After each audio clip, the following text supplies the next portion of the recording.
Do you ever experience occasional sleepless nights or sometimes have a difficult time falling asleep? My name is Kayla, and I'd love to recommend one of March and Ash's most popular gummies, Camino Midnight Blueberry. It has 5 milligrams of THC and 1 milligram of CBN to help promote a restful night, and you just take one before going to bed. Take it from me, I microdose with cannabis almost every night, and this formula is very relaxing for me. The secret is lavender and chamomile extracts, plus that 1 milligram of CBN. Even though it is a small amount of CBN, that's all it takes to experience the potential therapeutic benefits of this edible.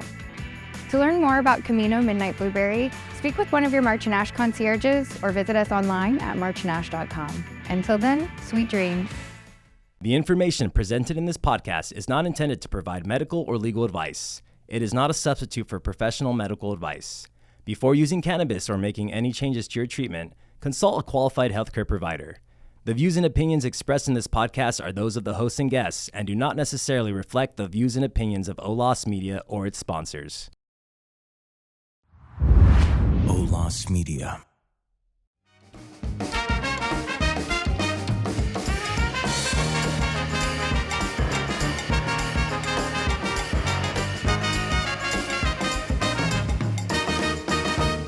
This is Cannabis Enlightened with Dr. Leroy.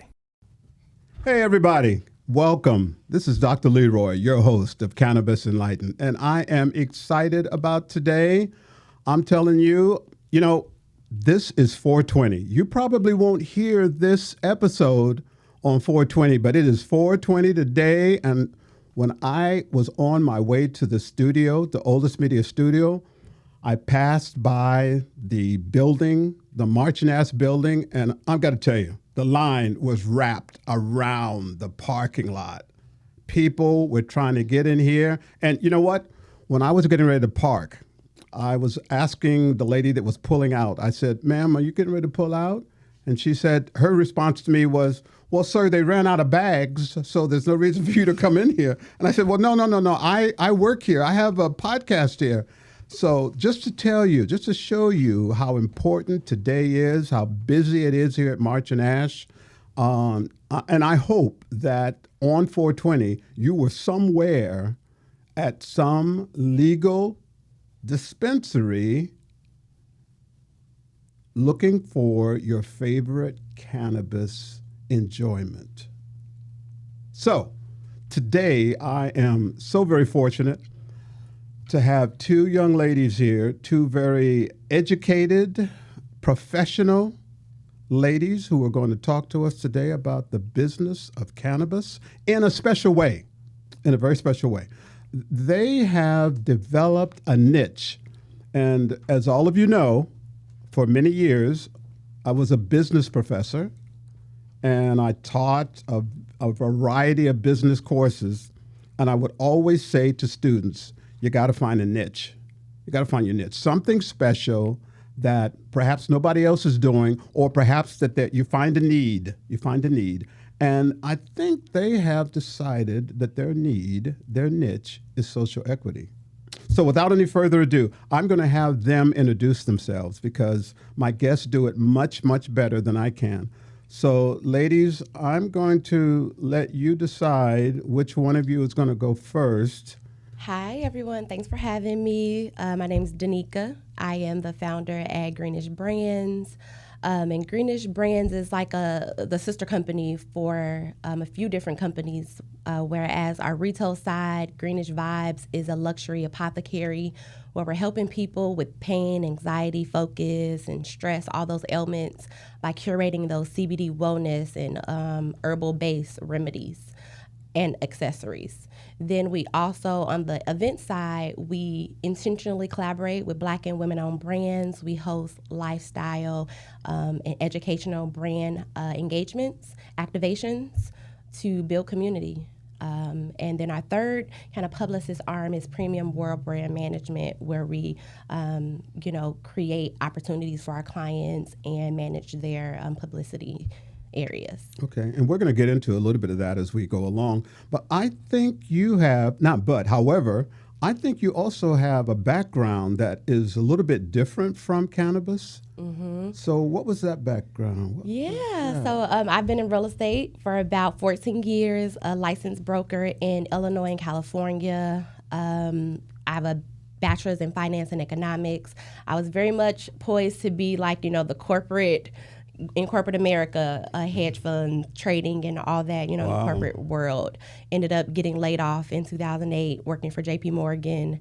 And that really started my real estate career full time because I thought that I would be doing it part time just for extra income. It turned into, the ability to invest in properties and usher people into real estate at like the height of the financial crash. So it was a really great time. That's my background. Really. So out of something bad, something really, really good came about. Definitely. Fantastic. Well, welcome. I'm glad to have you here. Thanks. And your associate is? Yes, hello. Thank you so much for having us. My name is Olamiji Pearse. I am the co-founder of Greenish Brands, CEO of Premium World Brand Management.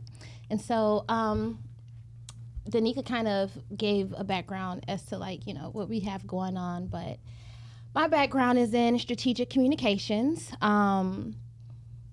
How I got into cannabis is very interesting. Traveling internationally to West Africa often, I would kind of take a purview of what was popular in America.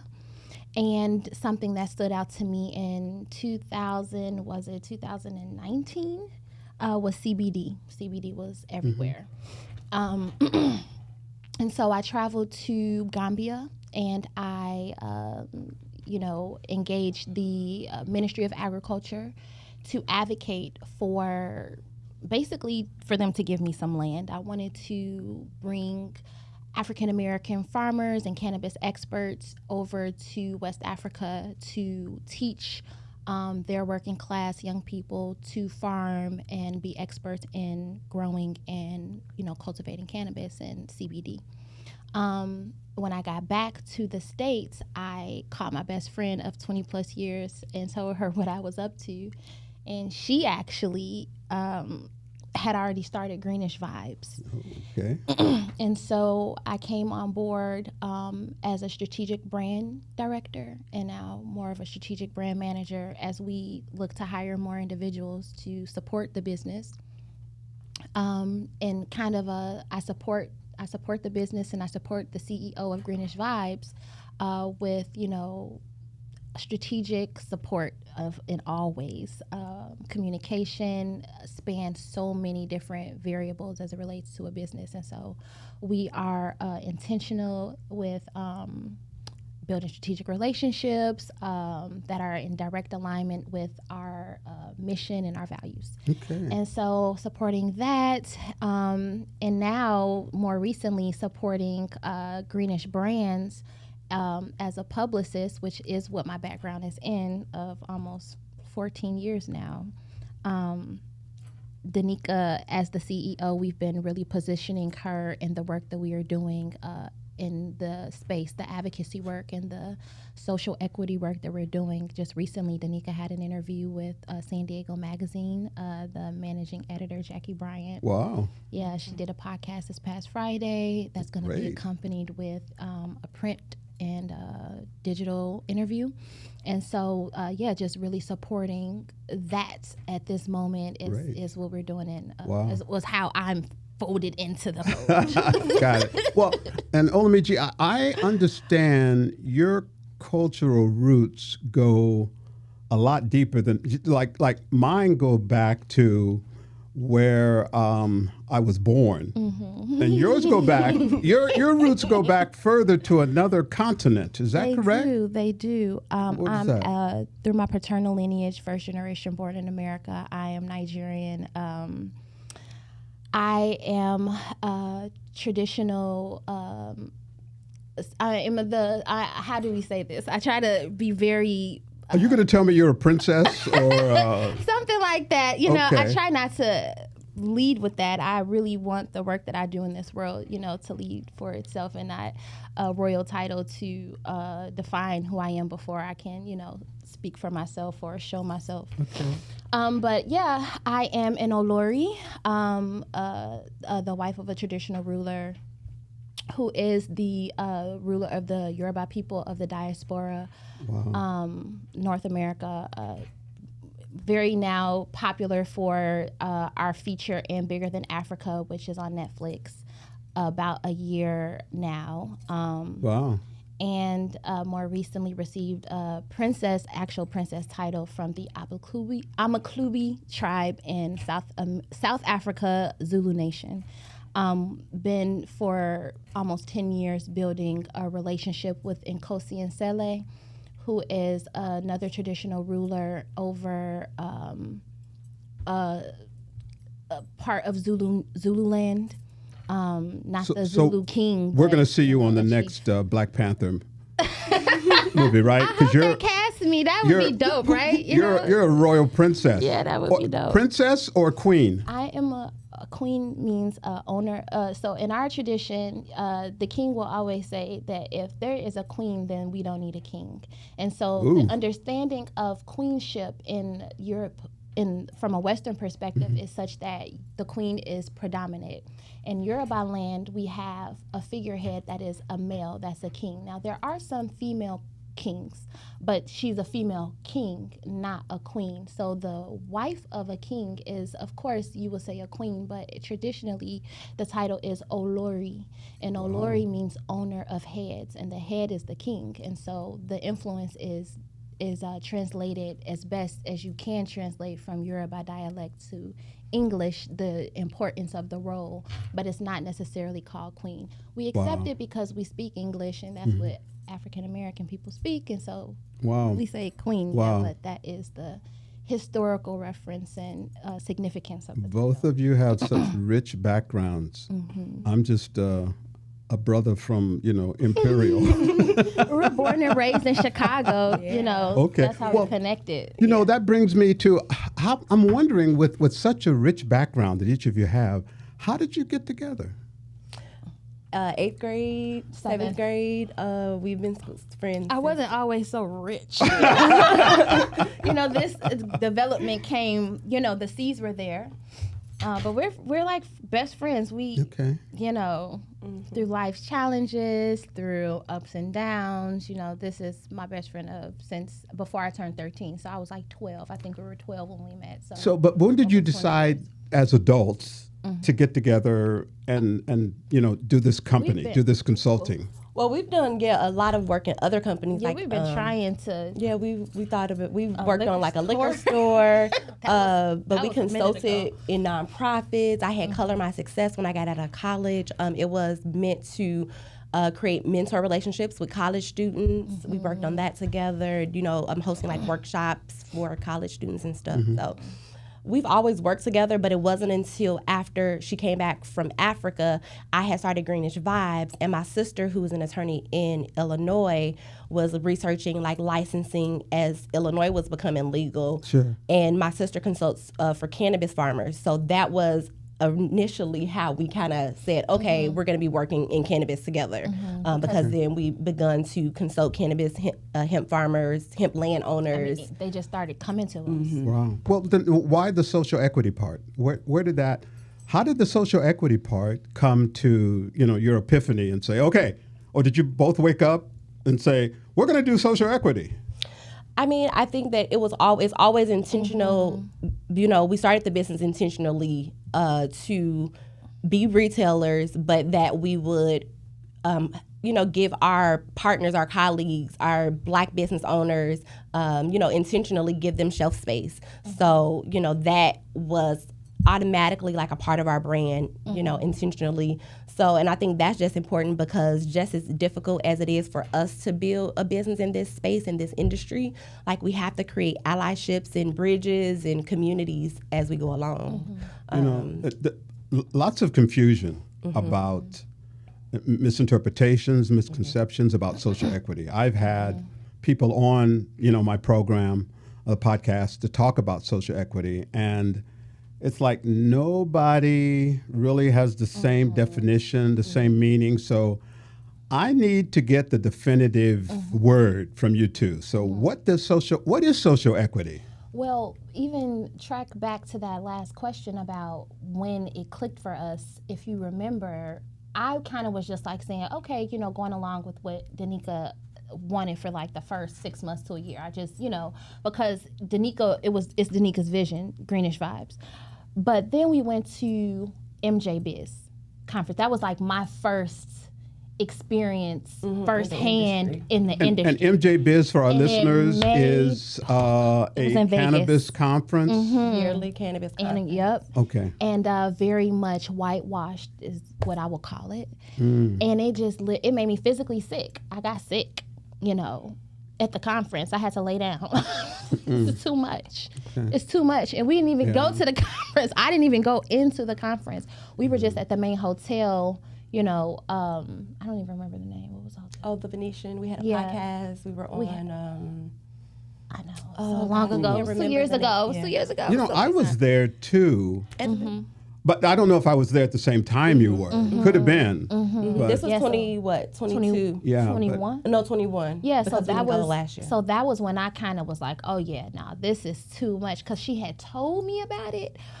How it's under this amount % Black owned in the industry, and all these facts she would always be hitting me with. But it wasn't until I experienced it, and then I got really fired up to really support the vision behind creating some space. If anything, we just need a little space to breathe, to even do what we want to do. To implement our strategy for our business is just really smothering. I felt real smothered. And so we looked up, before we went, the social equity program, and we do this for all the conferences. And it had been fulfilled, I believe. They have only so many slots, and so this year I saw that they partnered with Black Cannabis Magazine. So, they're trying. People are trying, but the definition as it relates to social equity and, what it's like, people will say what it is, but the implementation of it is what we need to be discussing. It's like you're talking about it, but what are you doing? And then once we really start peeling back those layers on what those people are really doing, they're not doing much. Recent experience with Benzinga Cannabis Conference in Miami, we pitched them a similar opportunity for us to host and create space for other Black cannabis founders, BIPOC founders at the conference, similar to what we did in March 3rd at UCSD, Founders in Cannabis, creating a conversation around social equity. Well, turns out, and even though on the website it says, they have this for women and they have this for BIPOC, they have something with Grow Women and something else, some type of opportunity to come into the conference or something that is supposed to be there. When we peel back the layers, got into contact with the individual who was over that, it was no type of program. There was no type of offering. It was mostly, I'll give you a discount, but ultimately we were being charged $7,000 to facilitate a conversation about social equity. No, thank you. And social equity, what you were bringing to them is the inclusion of women and people of color An into the conversation. Yeah, Correct. space within the conference to have a conversation or exercise advocacy for Black founders, Black cannabis businesses, people of color, that community. Because oftentimes, like MJ Biz, in our experience when we went, there's just white men, just a lot of white people, and you don't see any Black people. And this industry is literally built on, the backs of Black people, Black market, legacy market, however you be it, but it still is what created the understanding of what is possible. And so, yeah. So you two advocate for more social equity ownership, which is another way of saying more, female and people of color. Absolutely. Okay. For sure. So now I remember when I was going to college, which wasn't that long ago, okay? I went through a program called EOP, Educational Opportunity Program, which helped me get into, the college.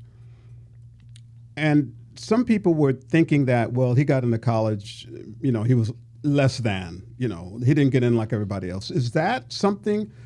Sometimes people see that in social equity. Okay, you're in the cannabis space, but you didn't really get in here, the right way or correct way. What's your take on that? I mean, social equity is just saying that you're going to get, you have to realize that because of the war on drugs, we aren't all at the same level. So our white counterparts have a whole different advantage than Black founders. So social equity gives us even the opportunity to apply for a license, because most of us don't have $1 million in liquidity to go and apply for a state license anywhere in California or otherwise. The processes are generally the same, where you got to have a couple $1 million in assets and ability to hold property while you await licensing, ability to and not to even mention that you can't get a loan for cannabis. So, we have so many disparities when entering the industry. Absolutely. We don't have the know-how, we don't have the business acumen, and those that do have to be rallying together to, for the benefit of everyone. I'm so very glad to hear you two talk about the financial part of cannabis, because so many people that I talk to, they feel like, I can apply for a license on Monday, and by Friday, I can have my store open or my cultivation open. It's not going to take that much. And I try to explain to people that, you're not talking about hundreds or thousands, you're talking about millions of dollars. Absolutely. That's necessary, that you could lose too. And you talk about competing with multi-state operators who are well-funded, who will, kind of beat you to the process in most states. And so social equity is necessary so we can save space for ourselves so that we can have access, Well, how do social equity people get funded? I want to see, and I'm sure you want to see, more women, people of color, but how do they get the money? So, for instance, in San Diego County, they have grants that they set aside for the social equity applicants to apply to prove that they meet the criteria. They come up with their business plan, but it's all, they are subsidizing. The county is able to subsidize those licensing fees, the application fees, the requirement to hold real estate before you get licensed. So the money comes from grants, from tax, incentives, as it should, because the harm was intentional. So, Is there a way for them to learn about the business of cannabis and various policies that are present in the cannabis space? Is that available too? Yeah, there's advocacy organizations. There's Cannaclusive. There is Canna Noir, there's CEASD in San Diego. There are organizations that exist for this purpose that are fighting to get cannabis deregulated as a Schedule I drug federally, and also contributing to the cannabis conversation, social equity.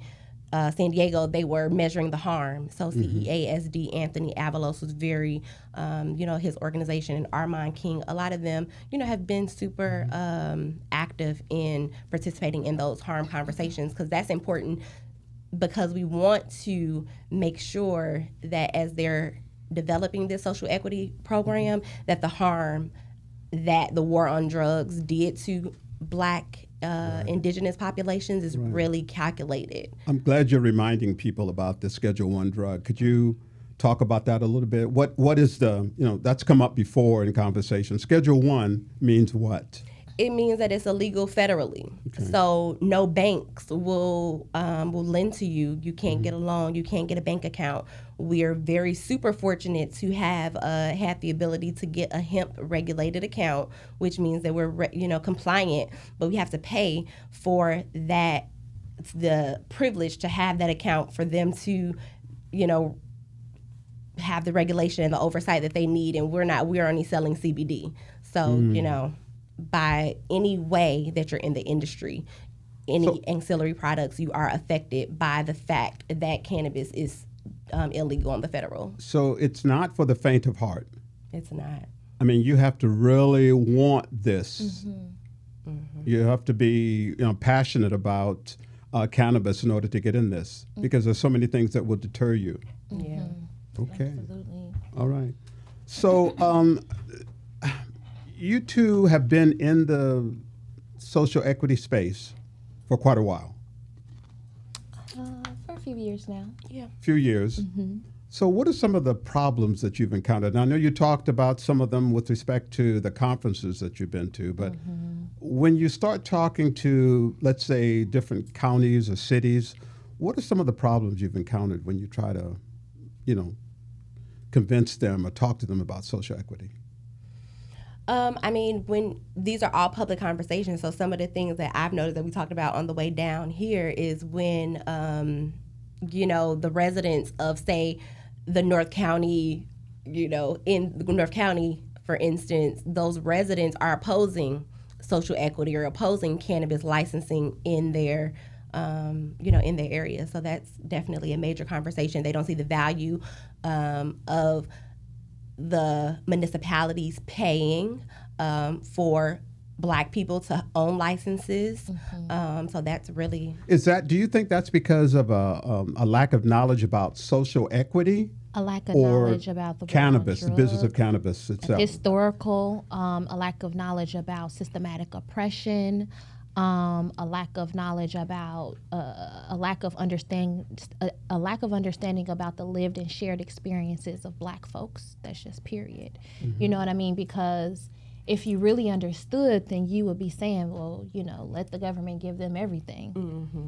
Because I mean, like I said, we're from Chicago.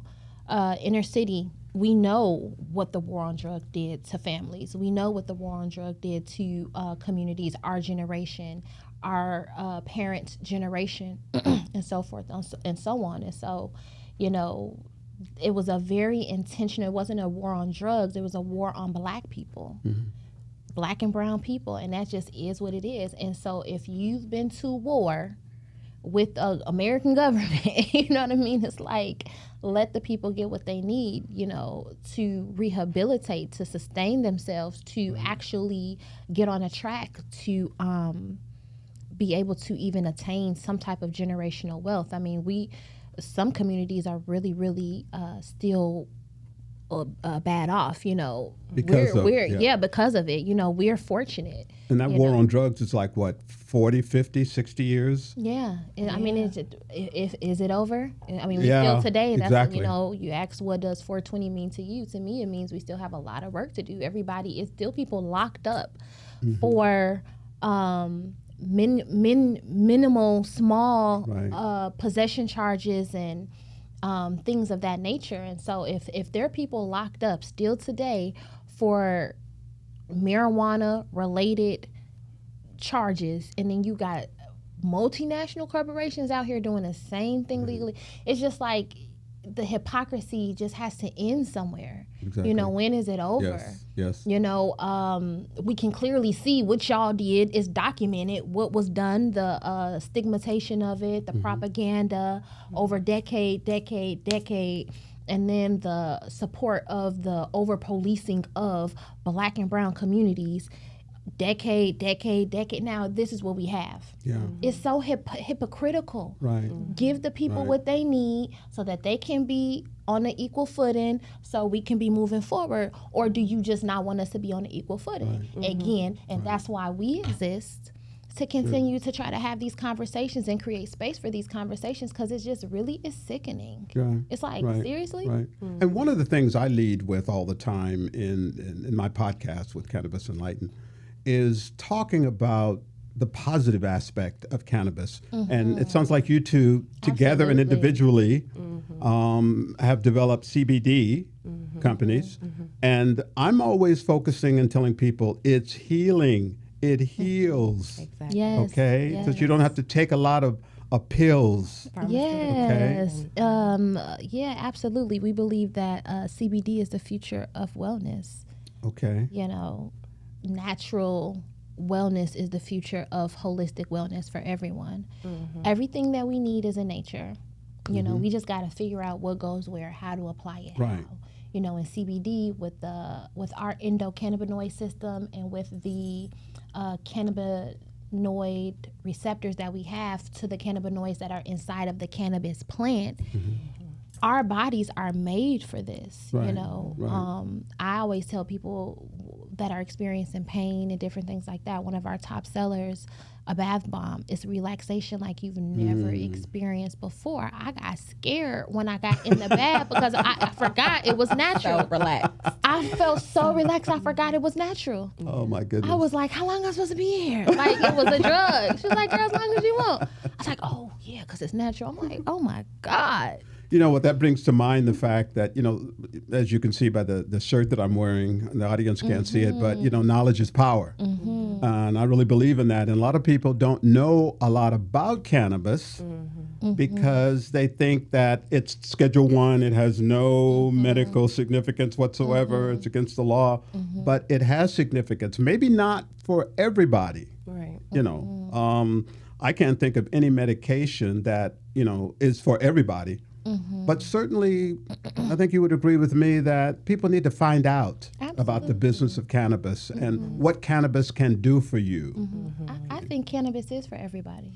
Yeah, because there's so many different modes. You can use it topically, ingestible, so many different Change of the the type. cannabinoids, CBD, CBGs for sleeping. Like, you know, you just need to use it functionally and figure out what you're works for needing. you. Right. Just like the pharmaceuticals, what's your ailment, what's your, you know, and use it that way. And then it can be absolutely, you know, because it's not about getting high. Right. Because there's the CBD part of it that doesn't get you high at all, you know. So it's really about finding. Right. And if you want to get high, that's cool too. Well, But not on CBD, not the for real. recreational Part of it, but it gets lost. THC, yes. I mean, Sure. the recreational part gets lost, and that's why I think that we have been wanting to lean into the medicinal side, because where is that large, you know, you have March and Ash, Right. they're, you know, big on THC, but who's the retailer that's focused on CBD medicinally? And, you know, having that conversation, having those brain engagements. Right.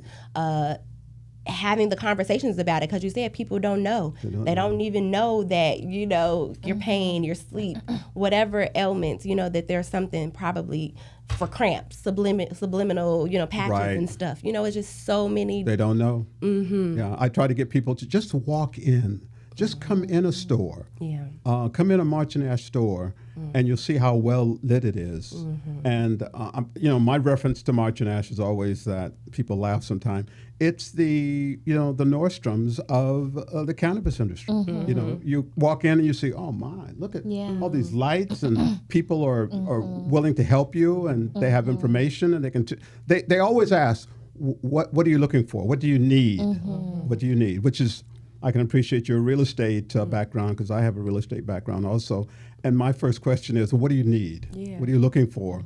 And then you can try to match that. Exactly. Which brings me to, and we talked about problems. What are some of the results that you have encountered? I always, you know, tell people that, you know, your business is good, but tell me about what's happened that's good. What are some of your successes? Well, like I just said, you know, San Diego Magazine, check us out soon. That's a huge win for us, and we are just getting started. I believe the panel discussion March 3rd that we hosted in partnership with the San Diego County Black Chamber of Commerce as a strategic partner, in strategic partnership with Jack's Cannabis, Dripping Candles, Kush Queen, Vessel Brand. I mean, we had a lot of strategic partners and vendor brands come on board to support us. And that, you received your gift yet? Yes, I did. You know, I meant to call you. Okay, Thank you very much. I was hoping you did, because I mentioned it, and I'm like, if you did it, too bad, because that is a bad thing. You didn't show up without this man's gift. I think you called me. I Danicka did. called me. I was gonna, I would say on air, Okay, where's my stuff? Okay, all right. No, I'm no. just happy you got it. But No, you I see, did. the quality of Yes. support that we had, Yes. and pulling that off, and that is just on the strength of relationships. That's on the strength of true alignment with our mission and our value and our ethos as individuals, as well as a company, as a brand. And so, yeah, those are some of our wins. Yeah. Ooh, I'm losing. To give that some context, you two were very kind in extending an invitation to me to speak on at a program. Unfortunately, I couldn't be there in person because I was recovering from knee surgery. So I did it. You set it up so I could be there virtually, and that was really great. I think there was myself, and there was it Rick?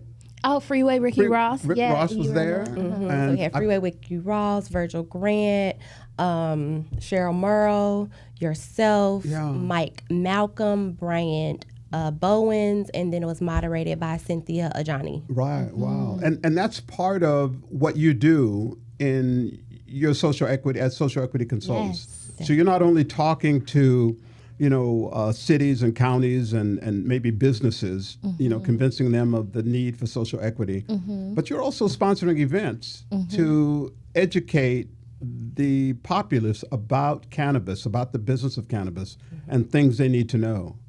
So that's just fantastic.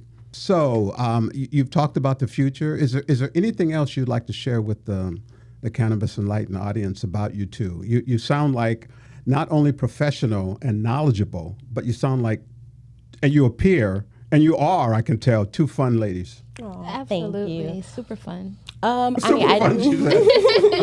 mean, you gotta be laughing and having fun and being passionate about stuff in order to have thick enough skin to make it. And honestly, cannabis has really helped me even heal and lean into that a lot more. But I just want to say that, we got tons of partnerships coming up. We're going to be launching a crowdfunding campaign. We are working on a mobile dispensary concept. We got lots of stuff coming up. Mobile dispensary. Okay. Is that a licensed kind of thing that you have to do? It's mobile boutique, as in, Greenish Vibes and our CBD apothecary. Okay. So, yeah. All right. So, and you've talked about the fact that one of your businesses, or maybe a couple of your businesses, are specifically focused at women? So the Greenish Brands particularly does intentionally source products from Black and women-owned brands. Okay. So like Kush Queen, El's Elixirs, Okay. Session Goods, so they are not all Black women-owned, but they are certainly companies that share our ethos, that are going to be supporting our advocacy efforts. We definitely highlight women and Black operators. Well, I hope you two don't have a lot to do over the next few days, because what I'm getting ready to ask you to give the audience your contact information, because I can tell, I can feel the vibes from the audience that people are going to be calling you and saying, not only do I want to get some of your products, but I want to get involved with you and what you're doing. So how can the Cannabis Enlightened audience contact you? Definitely our website. Best way to see our products and our events happening. Sign up on our newsletter is at greenishbrands.com.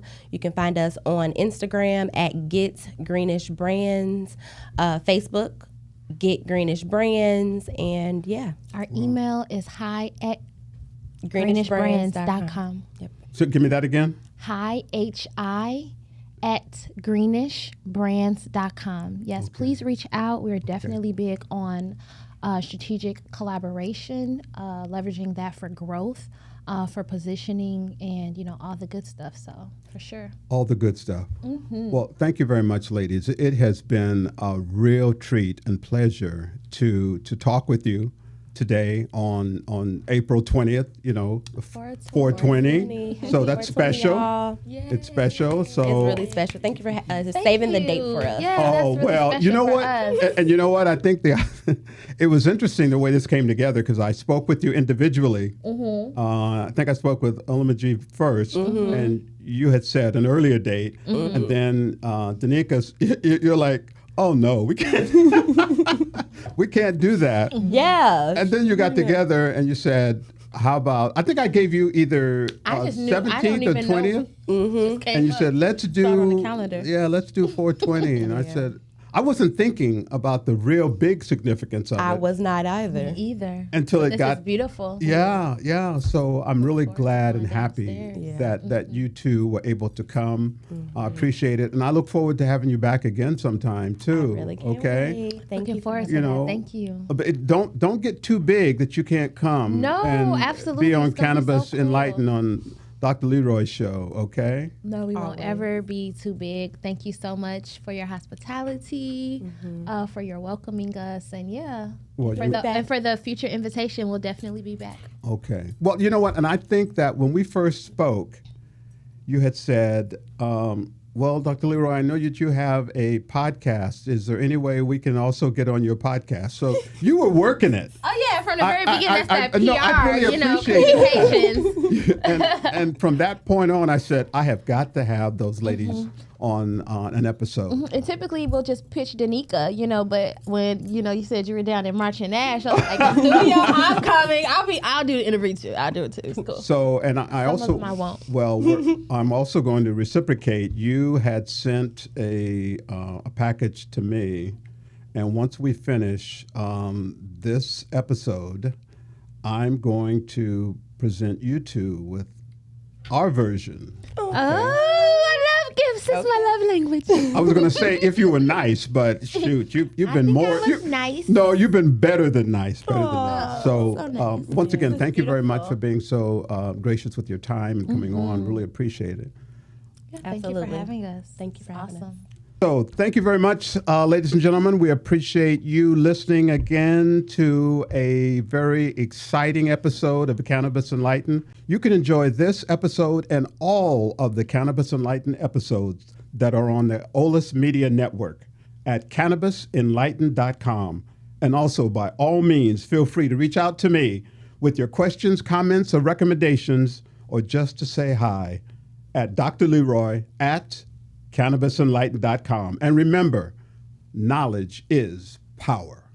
On behalf of March and Ash, and this is very, very special because it is 420.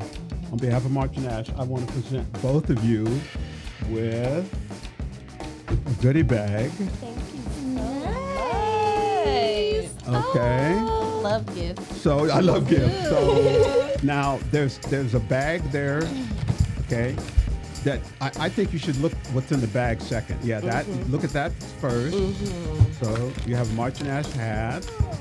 Okay. Oh, nice. I was gonna ask if I could keep this cup. March's ass. Yeah. So now we have to walk around. Now you have to give us that cup back and keep the one that you drank out of. No, I'm just kidding. No, I'm just kidding. Right. Our little air freshener. I just got a car wash.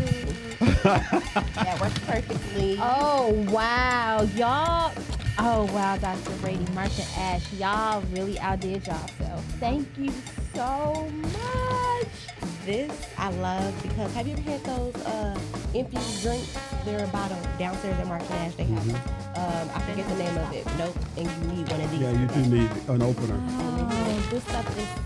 But they also have the cans. They also have the cans that don't have opener. It's kind of a special way you open it. Okay, I'm like, Yeah, look at it. I'm like, I don't know if you can open it on camera. You can laugh.